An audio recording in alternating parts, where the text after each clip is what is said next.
Olá meus caros, aqui é o Corvo. Falar sobre Starship Troopers é tarefa ingrata, pois tanto o livro de Robert Heinlein e também o filme adaptado de Paul Verhoeven são exemplos de como não se fazer uma crítica. Heinlein e Verhoeven escolhem um caminho muito controverso, mesmo que livro e filme tenham diferenças gritantes, dificilmente possam ser comparados. No entanto, há um elemento de semelhança. Ambos optam por criticar o totalitarismo, o hipernacionalismo, o militarismo exacerbado e o fascismo, através da glorificação dos princípios que regem esse tipo de governo. Ou seja, a premissa é assertiva, mas o caminho adotado bastante equivocado. O que Heinlein criou, basicamente, foi uma distopia. O mundo de Starship Troopers nada mais é que um sistema organizado e totalmente calcado no poder disciplinar, onde a opressão se manifesta por duas vias. A primeira é através da coerção direta e a segunda, bem mais ardilosa e perigosa, é através da propaganda, muito semelhante ao modelo nazista, que tem como função alienar os cidadãos, torná-los acríticos em relação ao governo, docilizar e gerar corpos úteis para o combate. Milhares e milhares de pessoas que, profundamente alienadas, jamais questionam a razão de estar sacrificando suas vidas e de seus semelhantes. O que vejo como um problema na obra de Heinlein e depois no filme de Verhoeven é que ambos glorificam o autoritarismo ao estampá-lo como um modelo que, hipoteticamente, na ficção do filme, obteve sucesso. Isso é um paradoxo. A simbologia nazista pode ser verificada em basicamente todos os aspectos de Starship Troopers, nas vestes, no comportamento, na mídia, nos princípios, mas esclareço que Heinlein e Verhoeven não tinham como objetivo induzir as pessoas a defender este modelo de sociedade. Starship Troopers apresenta um mundo distópico possível de acontecer na realidade, para assim os leitores e cinéfilos perceberem como ele é cruel, desigual, irracional e também estúpido. É como se os realizadores dissessem: se a Segunda Guerra Mundial tivesse terminado com a vitória dos nazistas e demais regimes fascistas, vejam que tipo de futuro os aguardaria. A função é pedagógica, sem dúvida. O problema é que tanto Heinlein e Verhoeven não possuem a menor didática para fazer um movimento como este. Não possuem a sensibilidade para criar, durante a apresentação, um campo fértil para o pensamento. Não há uma mediação para que o público consiga pensar sobre o que viu de maneira crítica, refletida, para além das aparências. Da forma que o filme é apresentado, por mais que Verhoeven tenha dito que optou pelo caminho da sátira para fazer as pessoas se tocarem do quão absurdo e ridículo é um sistema de governo autoritário, ele falha miseravelmente no objetivo, porque no fim, o feedback que recebeu do público foi de que o filme glorificou a simbologia nazista. Fez propaganda gratuita para extremistas que certamente iriam utilizar a obra para inflamar seus seguidores fanáticos e continuar pulverizando ideias preconceituosas, segregacionistas e autoritárias. O livro de Heinlein recebeu a mesma crítica no fim dos anos 50. Os fãs do autor acusam os produtores do filme de ter deturpado as ideias dele. Afirmam que Heinlein era libertário, contra a guerra e o militarismo. E é honesto dizer que o filme apresenta tais características de maneira exacerbada, não para elogiar, mas para literalmente zombar da estupidez de todos os envolvidos. Explicitar a zumbificação de uma sociedade formada por seres não pensantes. Mas, honestamente, na minha análise, ambas as obras são um completo desastre porque foram incapazes, tanto no fim dos anos 50 como no fim dos anos 90, de levar o público a uma reflexão mais profunda. Elas apenas exibem tais simbologias e se apegam na ideia de que a massa entende sátira, ou que possui um nível intelectual suficiente para perceber as profundas contradições dos sistemas autoritários que se autoglorificam. E nós sabemos que isso não é verdade. Em países com traços imperialistas e que endossam um nacionalismo além da conta, como é os Estados Unidos, por exemplo, é necessário fazer uma intervenção pedagógica, dar mastigadinho mesmo, porque é um tipo de reflexão que o público-alvo não está acostumado a fazer. Verhoeven, que por sinal cresceu numa Holanda ocupada por nazistas na Segunda Guerra Mundial, sabia muito bem disso, e foi ingênuo ao acreditar que as pessoas entenderiam a crítica do filme. Nem ele nem o roteirista Edward Neumeier tiveram capacidade de ir além da glorificação que o modelo de sociedade de Starship Troopers previsivelmente faria, e a responsabilidade recai toda sobre eles. Neumeier era fã da obra original, algo que Verhoeven sequer conseguiu terminar de ler porque ficou entediado e depressivo, o que é natural para alguém que viu nazistas marcharem na sua terra natal. Isso só revela que Heinlein teve sucesso em provocar asco, mas não de deixar claro que sua obra não endossava a barbárie. E neste sentido, Verhoeven poderia ter feito algo mais assertivo e não conseguiu tampouco. Quem lê Heinlein termina acreditando que o autor endossa o fascismo, porque faltou à obra um movimento posterior, que é justamente de explicitar as contradições do modelo. O público em geral precisa de uma mediação pedagógica, algo que o autor não teve capacidade de fazer, e os produtores do filme também não. Eles não tiveram competência para isso.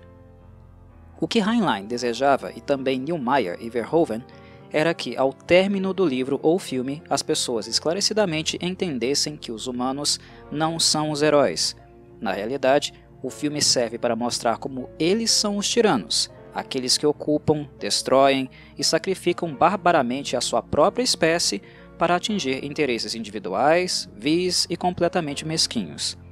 E o fato do público não ter entendido isso, seja em 1959 ou em 1997, é a clara demonstração do fracasso.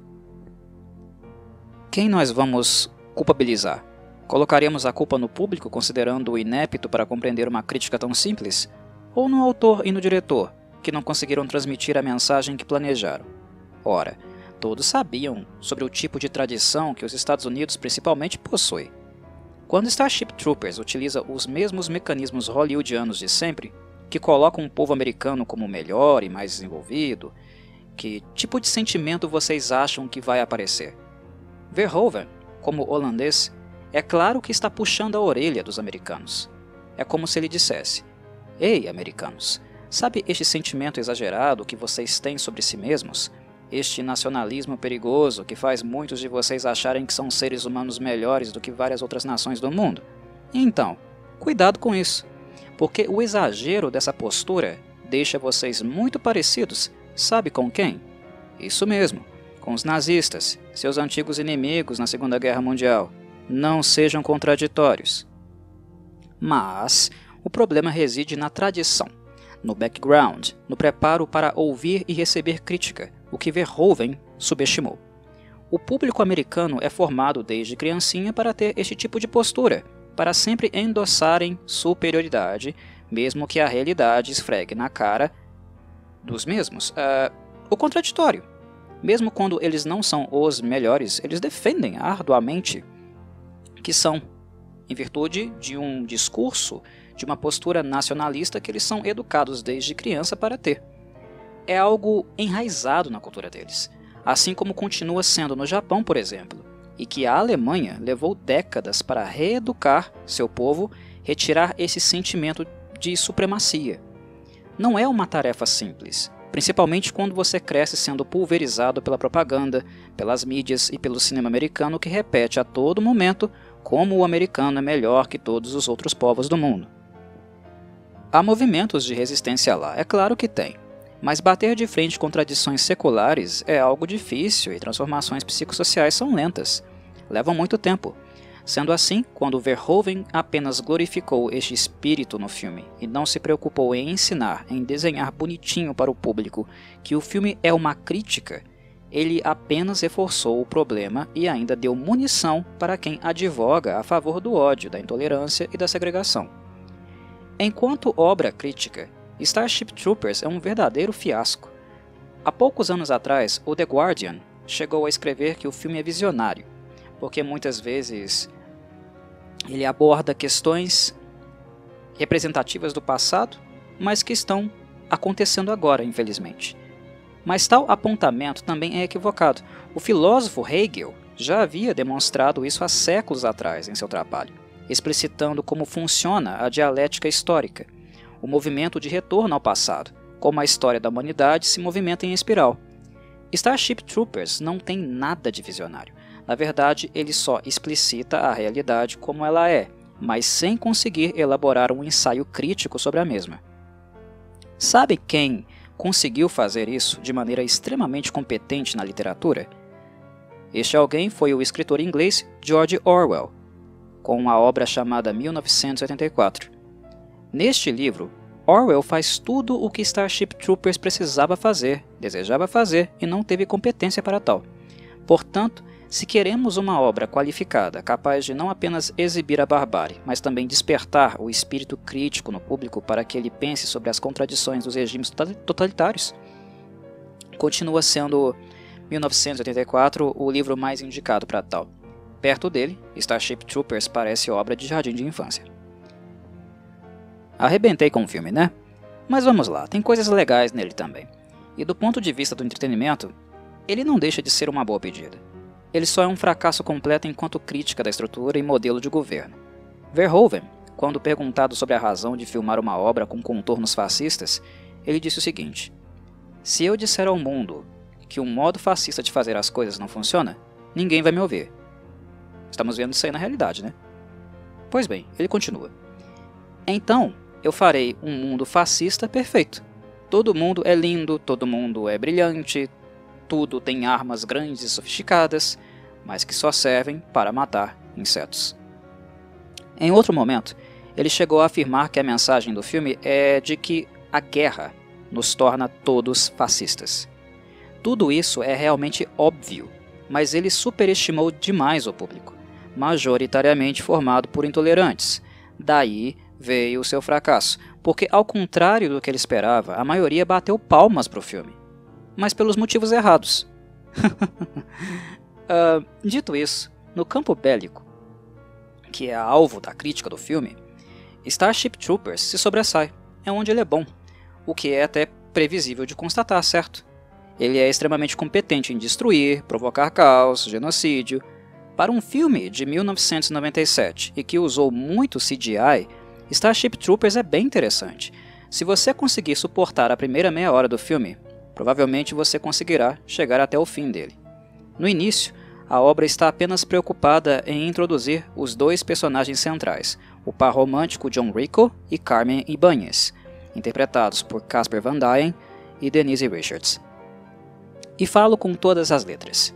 Estes dois estão entre os personagens mais vazios, desinteressantes e alienados de toda a história da ficção científica. Rico é o modelo de músculo e cérebro nulo, o perfeito trouxa servil, massa de manobra.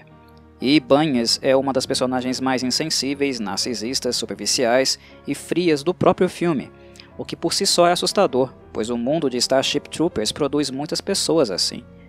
Quando Ibáñez se notabiliza por ser alguém que se destaca entre todos em virtude desses adjetivos, isso dá uma ideia a vocês do quanto ela é repugnante. Quando eu era criança, eu tinha uma quedinha pela Denise Richards. Não nego não, achava ela bonita demais, e ela era. Ela, como atriz, é horrorosa. Não dá pra negar, é horrorosa. Dizer que ela é fraca é um grande elogio. Mas, se não tinha talento, sobrava beleza. Ela era bonita demais. Porém, o papel dela, como Carmen Ibáñez, me deixou tão enojado, que eu até peguei uma certa birra com a atriz. Mas, enfim, é necessário separar as questões. Mas o que eu estou querendo enfatizar é que Ibáñez é muito, muito insensível. E isso causa nojo em relação ao personagem dela. Em suma, é duro aguentar aquela primeira hora de enfoque em Rico e Ibáñez, mas se você conseguir ter uma paciência lendária, o resto do filme será um show de horrores bélicos proporcionados pela guerra no ritmo das grandes superproduções de Hollywood. Ou seja, efeitos espetaculares. Para a época, claro, tá? 1997, se lembrem disso. Starship Troopers é o filme mais sanguinário, explícito e violento que Verhoeven dirigiu na carreira. O número de mortos ultrapassa 250, sem brincadeira, e inclui até mesmo adolescentes dentes de leite, que são recrutados quando a infantaria sofre baixas em demasia no confronto contra os insetos aracnídeos da galáxia. A molecada vai tudo pra guerra, de bom grado e com um sorrisão branco na cara de tapado, sinal de uma lavagem cerebral bem feita. O filme diverte muito caso você seja entusiasta do estilo bélico e também de ficção científica, as duas coisas juntas no cinema. O combate com os insetos é desproporcional e resulta em vários esquartejamentos. Há muitas explosões de bases, cavernas e também de naves espaciais. Entretenimento bélico realmente não falta, mas já aviso que é enojante tolerar tanta propaganda nazista, mesmo que saibamos que a intenção é de crítica da mesma. O próprio Rico, por exemplo, é argentino, e Banhes também. Só que ele é loiro de olhos claros, o que dá a entender que é descendente de quem? Dos nazistas que procuraram refúgio na Argentina após a Segunda Guerra. Pelo menos é assim que interpreta o ator Casper Van Dien, e faz sentido. Os uniformes e insígnias são muito semelhantes. O modelo mais evidente é aquele utilizado pelo ator Neil Patrick Harris, que interpreta o agente de inteligência Carl Jenkins. A semelhança com os uniformes da SS é claríssima. Mas a vingança poética, se é que podemos chamá-la assim, é o fato dos insetos arregaçarem com esses humanos desumanos. Os insetos trucidam. Eles também são organizados, mas organização é baseada em uma inteligência direcionada, digamos, para objetivos coletivos, não individuais. Os humanos esgotaram o planeta Terra e passaram a colonizar outros planetas para continuar a exploração e extrativismo desenfreado dos recursos que existem na natureza.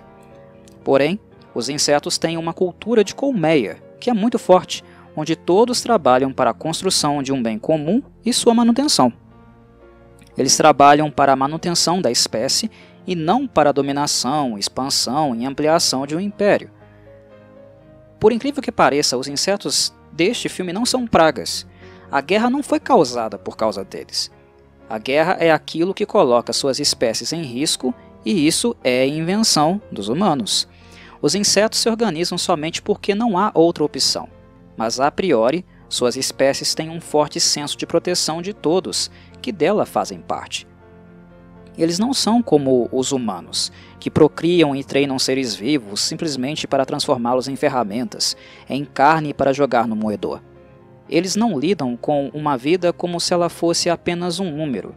E neste sentido, é óbvio que eu sempre vou torcer para quem? Para os insetos, é claro. Sempre.